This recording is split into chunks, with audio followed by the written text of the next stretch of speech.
Morning, League fans. My name's Steve Mascord, and this is our breakfast show. Unless, of course, you are in this, Wagga Wagga or Darwin or somewhere like that, and it is actually a drive show.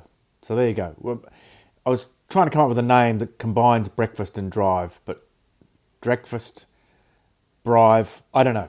Anyway, big day in rugby league, short week because we had the Easter Monday game, and then we've got two matches on Friday on Anzac Day. I'm off to Warrington tomorrow for Warrington and St Helens. We'll be bringing you full match commentary of that Super League game. So as a result, this program will either not be on tomorrow or we'll have a best of program. I've got to prepare some sort of best of programs for when I'm out and about. But for today, and it is April 23, 2025, we're going to hear, follow up one of Costo's news items that you just heard about Mikey Lewis, the man of steel, saying he wants to play in the NRL. So we've got from his media opportunity, we've got Willie Peters, his coach at Hull KR, reacting to that, to Mikey Lewis saying he wanted to go to the NRL.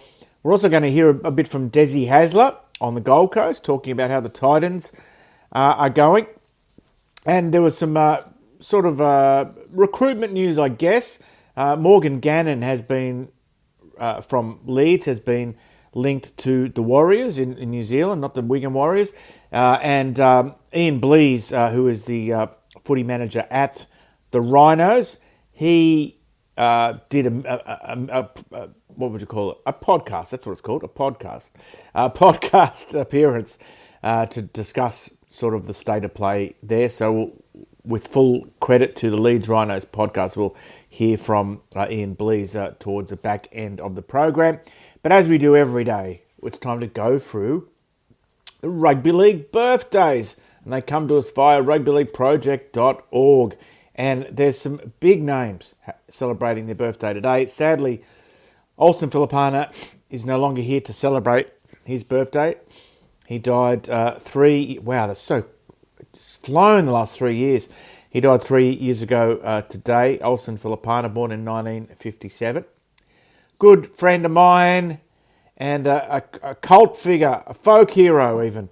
Keith Cole, the big prop forward from the Steelers and Souths, and also had a stint at Chorley. 59 today. Happy birthday, Keithy. Andrew G, from formerly of the Brisbane Broncos, of course, and the Warrington Wolves, and Australia and Queensland. 55 today. Happy birthday, Andrew. David Kidwell. Geez, he's had a great career. He's had an even more varied career in retirement as a player than he had playing, if that's possible, with working with the Argentinian rugby union team. 48 today is Kitty. Happy birthday there. And another guy who's had a very varied career since he stopped playing, Ian Henderson. In his playing career, he played for Scotland. He represented City, played for Parramatta, Bradford, the Warriors, Catalans. He's 42 today. And a fellow who I'll be seeing play tomorrow night, the big Italian and Australian international Paul Vaughan, 34 today. Happy birthday to Paul. And so after this break, we're going to go straight into the grab from Willie Peters talking about Mikey Lewis's ambitions in the NRL, and full credit to Gary Carter from The Sun for asking the question. So after this break. Yeah, 100% agree, Gaz. So when I first come over, obviously getting to know the individuals, finding out about their, where they've come from, finding out about their, what they want to achieve in the game, and then where they want to go. And Mikey he always said to me that he wanted to go to the NRL. So, my job and our job as staff is to develop him and grow him and help him achieve those sort of dreams. But, do we want Mikey to leave? Absolutely not. But we'd certainly, if he's something he wants to look at down the track, then that's up to Mikey and his management, and then obviously the club. But look, I'm very close with Mikey, so I know exactly where he's at with it all. There's no he's very upfront with it. We have good conversations in and around it. So it'll be one of those that we'll look at it if and when the time comes. But, I certainly want to develop Mikey to be the best player he can. And if that means that he wants to go over there and he gets an opportunity, we'll look at it. But I certainly don't want Mikey going anywhere. Yeah, so it'd be consistency. You get so much. There's a lot of everyone's watching every move. Obviously being in a key position like that, you need to be consistent, and you need to come up with big plays when obviously the ones that are getting paid the top dollar. They need to come up with those clutch moments and those big plays. Now, I'm not saying that he needs to go and do that every week over there, but what he does need to do is be consistent. If he did get the opportunity to go over there, for me, he's certainly growing his game, but there's still a lot more in Mikey. So his temperament, and in and around that, he's working on all the time. He's growing a lot off the field. I just think it's working on defensively. Keep working on that and making sure that he's consistent, where his best and worst is not too far away. That's the key, because our game is certainly getting close to the NRL. From a competition point of view, no doubt about that, because anyone can sort of beat anyone on their day now, and that's what the NRL's about. Like, you have a look at the NRL, so the Dolphins, they had 3 or 4 losses in a row, for example, and then they've won the next 3, whatever it is. It's anyone can beat anyone, and that's where we're getting to over here. So every game over there is a difficult game. Mate, to be honest, we don't go into that too much. I don't want him going anywhere anytime soon, so I'm not going to paint the picture of the sun and the beaches and all that to him too much. I'll tell him that Hull's a lovely place, and I think he's better suited here. Well, that's it. The snakes and the spiders might scare him off. Actually, it will. That grab you just heard from Willie Peters, that was from his weekly press conference, which was done by Zoom or Teams or whatever. In the NRL, since COVID, they're full on back to in-person media opportunities, not Zoom media opportunities. And I thought you might find it interesting to hear one of these midweek presses in their entirety, just to get a sense of what the atmosphere is like and what the vibe is like, and whether there's tension or whether there's friendliness, whatever. So after this break, we're going to hear from the Gold Coast Titans had a loss to Canberra at home at the weekend. And after the next break, we're going to have a listen to their famously prickly, I guess you could say, it's not unfair to say, coach Des Hasler. And just have a listen to how he interacts with the media on the Gold Coast, who he speaks to at least once a week, and I guess some of them after matches as well. So coming up after the break, Des Hasler. It was a good start, and then it sort of dropped off. How do you get this team? Yeah, exactly. I said after the game, we started really well, but there are pockets where we, like most sides are experiencing it, where not so much lose our way, but we drop momentum, which is a lot of it's self-inflicted, and we let them back into the game. Canberra like that, they never go away, and they play a bit of unconventional footy, which is hard, Matt. But we set it up well, and we didn't go on with it. Is it a concentration problem with the errors that came into the game? No, you think at this stage we're 8 rounds in. As part of what you do, as part of the game. So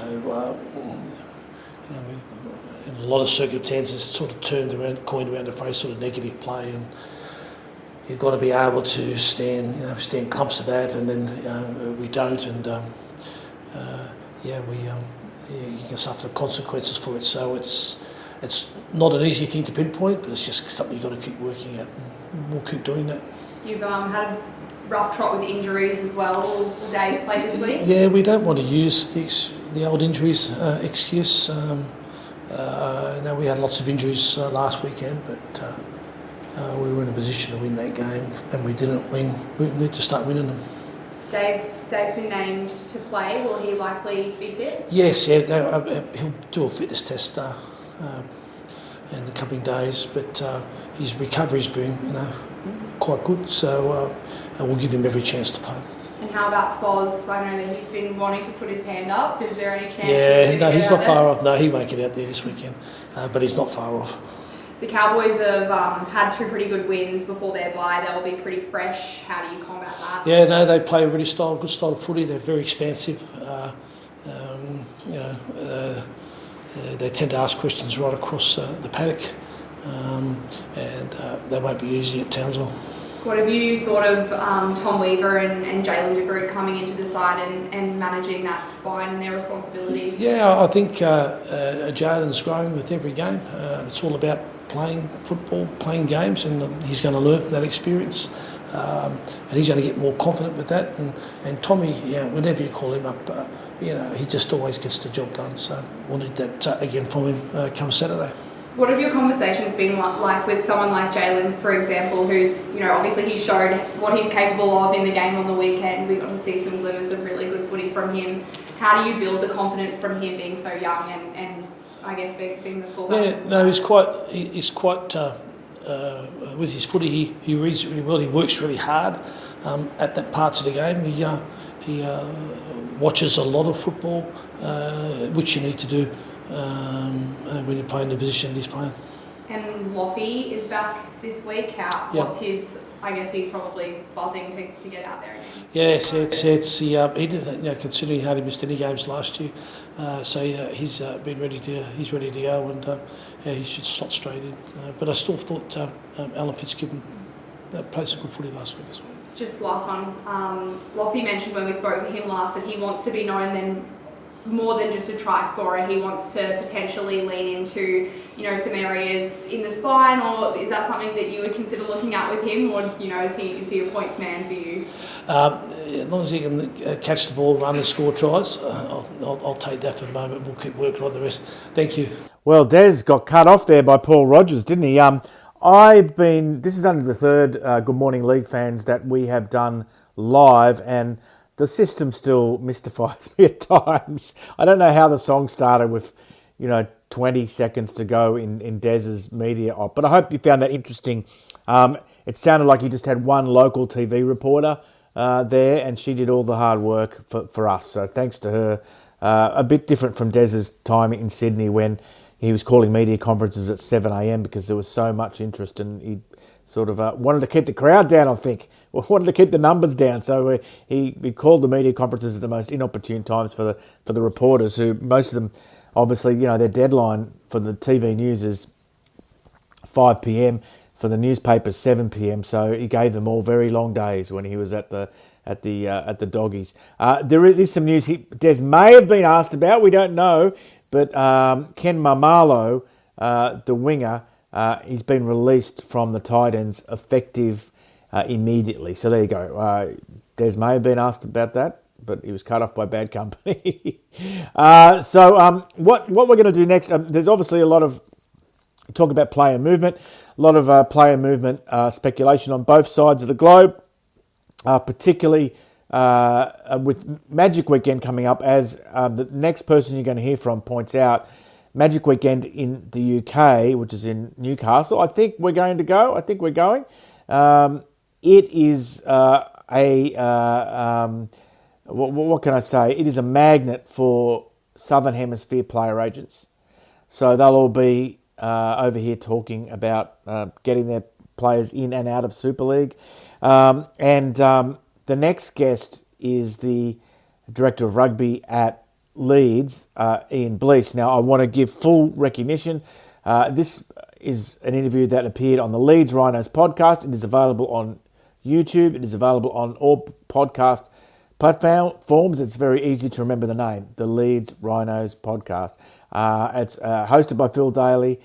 And after these ads, we're going to hear particularly about Morgan Gannon. Will be of interest to you, I think, who's a very talented young forward who is at Leeds Rhinos and is being chased by the New Zealand Warriors. A lot of people think he's definitely going.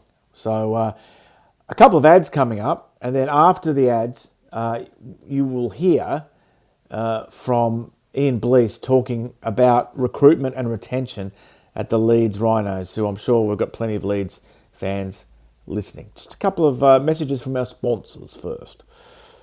This time of year is particularly busy, but it never really stops. I think we've had this conversation before, Phil. It's all year round, really. You've got to keep your hand in, you know. And a lot of the Australian agents come over now for Magic Weekend, so we've got some meetings already planned in for that.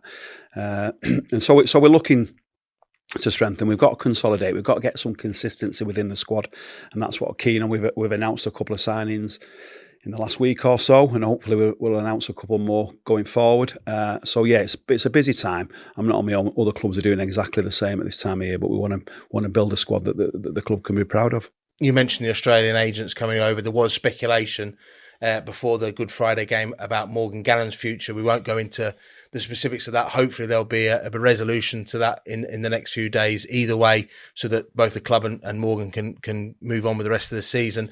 But how big of a challenge is it, do you think, for Super League clubs as a whole? Because we've seen St Helens players, Warrington players, Wigan players, or young British players, all attracted by the lure of the NRL. How tough is that marketplace? And we lose those talents to Super League. We do. We've got a problem in the game, Phil. We have with our youngest players. Hopefully, I've been speaking to Morgan and his management team for the last few months now, and it'll be Morgan's choice what he does. We'll respect that.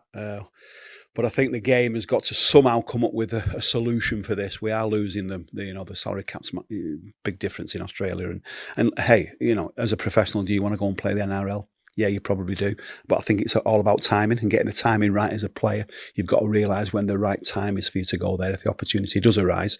And that's up to Morgan and his management and his family to decide when that is. But he's a great kid. We don't want to lose him, but we've made a substantial offer for him. So hopefully he'll make the right decision. And that offer is in the mix with a number of offers that they talk about 4D chess, don't they, these days? You're trying to plan several moves ahead. You can't offer money to someone else that you've promised to another player, and there's clauses in contracts with performance, upgrades in people's contracts. It must be a real tricky situation for you that you've got to get all those pieces in place. Yeah, the salary cap, you've got to be, 1 or 2 years in advance. I'm already looking at 2028 now and 2027, obviously. And hopefully we can, like I say, get some consistency within the squad. Make sure that the players, we don't want anybody at the club who doesn't want to be here, do we? That's not what we're about. We want people who want to sign, and we're confident we can build them into a better player. And obviously that's off the back of the hard work that we do on and off the pitch and working with the agents and stuff like that. So it's a very important time for us to secure some of the players who we're now talking with. And there's a few more we've got to secure yet. And then we're going to next year, looking at next year, and balancing that salary cap in a sport that is governed by that is difficult, but that's just what we've got to do. Yeah, and there's a large number next year that are out of contracts. So you're already planning those things, and presumably you have to be mindful this year that you don't give away money that you're going to need in next year's cap. Yeah, and the new rules say that the players can speak to other clubs by the 1st of December, the preceding year when they're out of contract. So that's brought another added complication into the mix of it all. And the agents are on it now pretty soon. I'm meeting one next week ready for the year after. So yeah, you've got to be well in advance of it now. Okay, yesterday I went through our upcoming games on rugbyleague.com this weekend, and I was kind of bouncing between 3 different lists. So, you might have lost patience with me. So how about I go through it again, okay? Thursday night, April 24, Warrington versus St Helens from the Halliwell Jones Stadium. That will be me. I'm going up and back, staying at the Rodney over the road.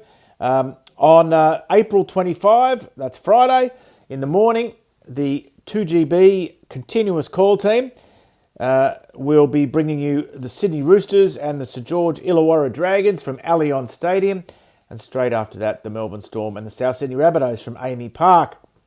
Then our good mate, Mick Gledhill, the game caller, will be at Boundary Park for this cracker of a match. Oldham and Bradford. That's a 7:30 on air, I think, from Mick. So great to have Friday night match live. We often do something called Game Day on Friday night, where we just sort of give score updates, and that's what we often do on Thursday too. So to have a full match commentary Friday and Thursday night UK time is fantastic for us. Just a warning on those NRL games too. If you're listening in the Southern Hemisphere, well, you're fine. As long as you're not in Australia, New Zealand or the Pacific. If you're in South America or Africa, that's fine. But we are obliged to black out Australasia and the Pacific as part of our rights agreement with the NRL. So you just get silence unfortunately, while those matches are on. 5 minutes before kickoff, 5 minutes after full time. And that will also be the case on Saturday morning, North Queensland and Gold Coast, which you just heard Des Hasler talk about. Desperately need a win, do the Titans. And Penrith and Manly at CommBank. The Panthers on a losing streak and playing all their home games at Parramatta this year while their stadium is being remodelled, and it's tough. It's a big fall from grace for the Penny Panthers this year. Back in the Northern Hemisphere, Mick Gledhill is going to bring us a real important game in the championship. It's Featherston Rovers and Toulouse Olympique from Post Office Road, otherwise known as Millennium Stadium. So a lot of people looking forward to that one. Heard Phil Kaplan last night on 4020 Live saying he was going to go to that match and check out those two teams. It's a mouth-watering one, that is. And we have the rights to Catalan's home games, and we will be using those rights on Saturday night UK time, early Sunday morning in the Southern Hemisphere. Catalan's at home to Whitfield, with Jason Costigan calling the action. I thought he was flawless last week, Jason Costigan, doing a Catalans game against Salford. Flawless. Sunday, 2 matches from us. The continuous call team are back with West Tigers and Cronulla from the 8th Wonder, Leichhardt Oval. And then in the afternoon, a team that I often call, I can walk to their ground from where I'm sitting right now, the London Broncos. They are away to Halifax at the Shea Stadium. And that means Mick Gledhill is once more going to be on deck to call all the action in that game. So our weekends just get bigger and bigger here on rugbyleague.com. It's a dream to be involved in the broadcast of so many live matches every weekend. And as I said, more and more every weekend. So anyway, we'll be back after the break. A couple more chats to wind up the show. Thank you for joining us on Good Morning League fans. My name's Steve Mascoud. And I'm not supposed to talk about the music, but I won't tell you. I'm not supposed to talk about the music, but I will say that the Bangles cover of that for the Less Than Zero soundtrack is one of my favourite cover versions of all time. Now, there's a story just dropped while we've been on air that will be of interest on 2 fronts to the listeners. One, people trying to keep up to date with the West Tigers saga, with Lachlan Galvin recalled to first grade after being dropped last week, of course, and also people who are interested in the movement of English players in the NRL. James Hooper, Fox Sports, says that the following deal was discussed. Kai Pearce-Paul from Newcastle to West Tigers, Dylan Brown from Parramatta to Newcastle, and Lachlan Galvin from West Tigers to Parramatta. How about that? That was going to be a deal to solve everyone's problems.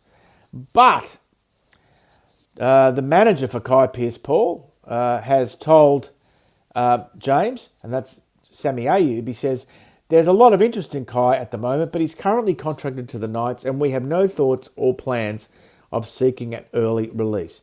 Neither Kai nor I are going to be part of solving other people's problems and predicaments. Kai Pearce-Paul is off contract at the end of the year. So, yes, very, very interesting times. And also, if you haven't caught up with this, Dominic Young has been dropped by the Roosters for this weekend, for the Anzac game. He's going to miss that great experience, I guess, on Friday to be able to play at Allianz Stadium in the feature Anzac game. So a lot of movements. Will Price has just arrived back in the UK, and he was at Newcastle, and he's joined Hull FC. So a lot of movements and machinations around the English players in the NRL at the moment. And, we just heard Morgan Gannon might be going to the NRL, but there's a few fellas here who are off contract, and you never know, they could be heading in the other direction. Okay, I'll say goodbye after this next song. Thanks for joining us on Good Morning League fans. And as I said, tomorrow I'll be on the move up to Warrington, so you'll either have no show or you'll have a best of show. Okay, you'll hear from me one more time before the end of the hour. I'm thinking this might be a good way to talk us out of the show. What do you think? Because we've only got 40 seconds left until Costo's back with the news. Don't forget to follow us on Twitter, which is @rugbyleaguecom, on Instagram, which is @rugbyleague.dot spelled out com, and on Facebook, which is /rugbyleaguecom. And this was a podcast before rugbyleague.com started. So if you want to hear the show on demand, then you can look up WLF Kicks on your favourite podcast platform, and White Line Fever's also on Patreon. Goodbye!